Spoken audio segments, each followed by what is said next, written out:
Good luck and touch him up. All right. Who's the greatest of right now? Wilder, Fury 2, here we go. He puts it down! Fury scores the knockdown in round number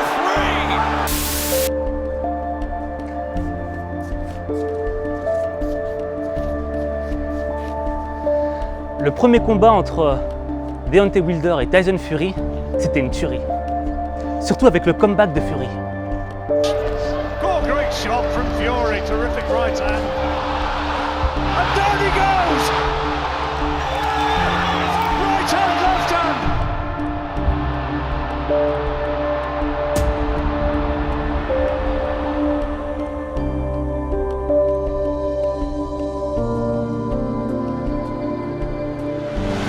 And I don't think he's going to get up! I think it's all over! I think it's over! Is he going to get up? Can he get up? Can he get up? He does! Oh my goodness!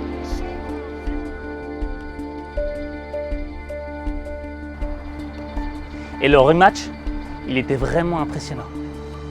Mais il y a une chose qu'on a eu du mal à comprendre. L'arbitre, au moment où il arrête le combat, enfin juste avant qu'il arrête le combat, t'avais Deontay Wilder qui était dans le coin, la garde complètement ouverte et qui se ramassait des coups. Wilder just coasting back into that neutral corner, and now Fury's looking to split the guard. Il avait le visage ensanglanté. L'homme était KO debout. Et il ne voulait pas tomber. Il a fallu que l'arbitre mette fin au massacre. He's looking to split the guard as Wilder's in bad shape. This is over. Mais pourquoi Deontay Wilder ne voulait pas tomber? Quelle était la raison qui faisait qu'il voulait rester debout? Il y a une raison. Et tu vas la connaître maintenant.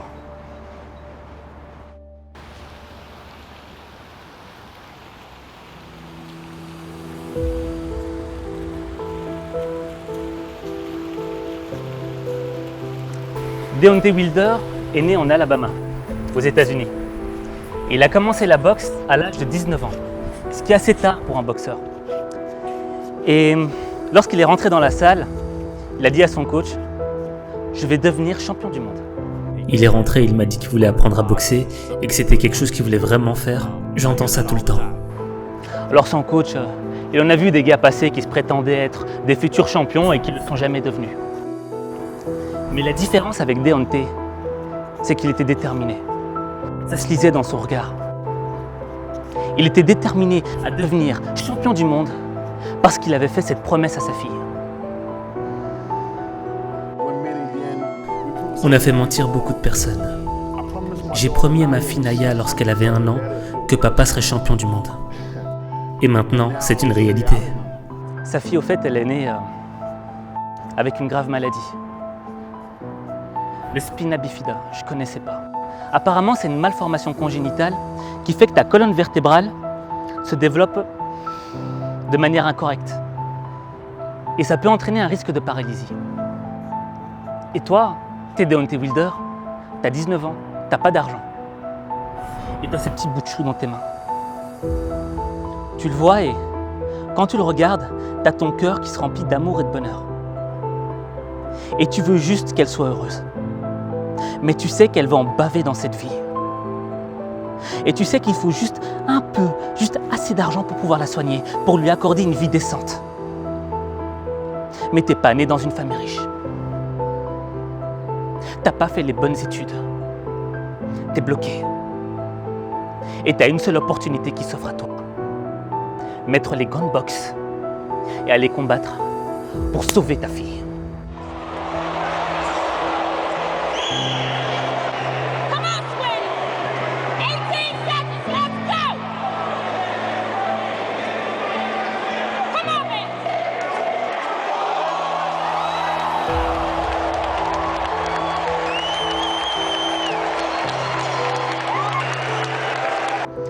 À ses débuts, Deontay Wilder, il a fait de gros dégâts et il a eu une ascension fulgurante au tout début de sa carrière. Il est très vite devenu champion des États-Unis. Il a participé aux Jeux Olympiques et a eu une médaille de bronze. Et lorsqu'il a commencé sa carrière en professionnel, il s'est ici très vite pour devenir champion du monde.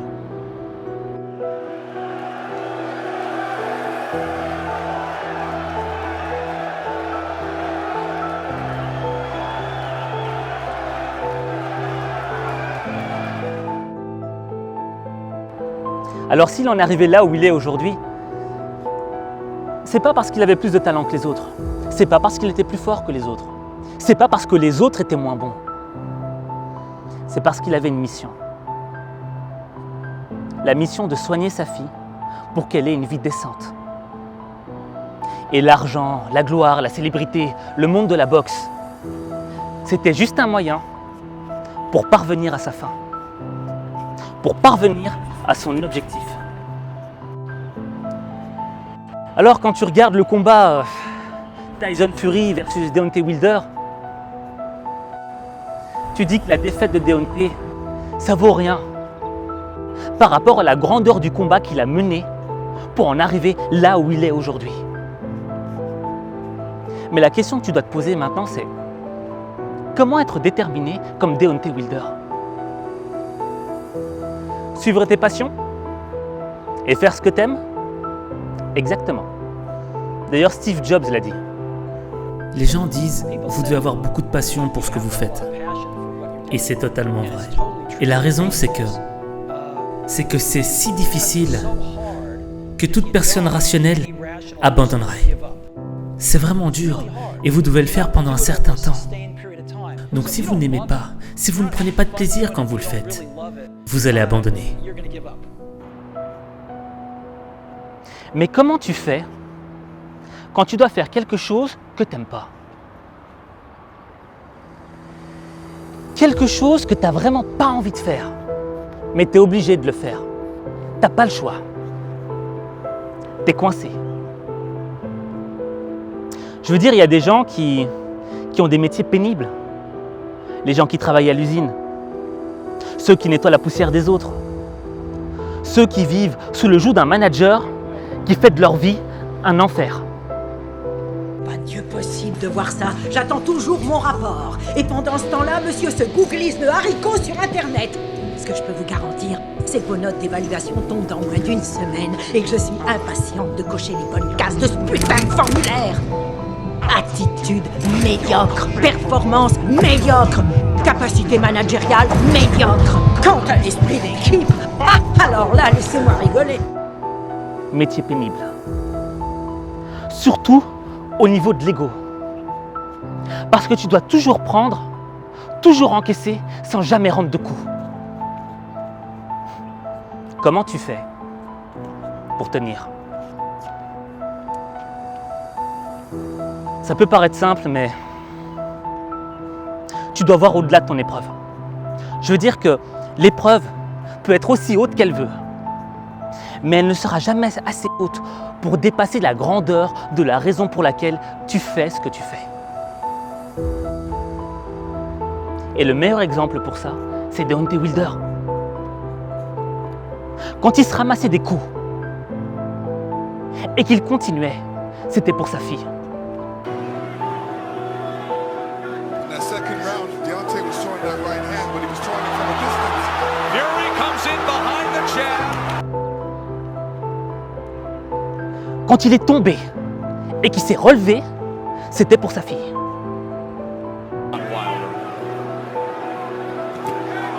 He puts him down. Fury scores the knockdown in round number 3. 30 seconds remain, and Fury has floored Wilder. Quand il avait le visage ensanglanté et qu'il ne voulait pas tomber, c'était pour sa fille. Just coasting back into that neutral corner, and now Fury's looking to split the guard as Wilder's in bad shape. This thing is over. This TK. Et là où certains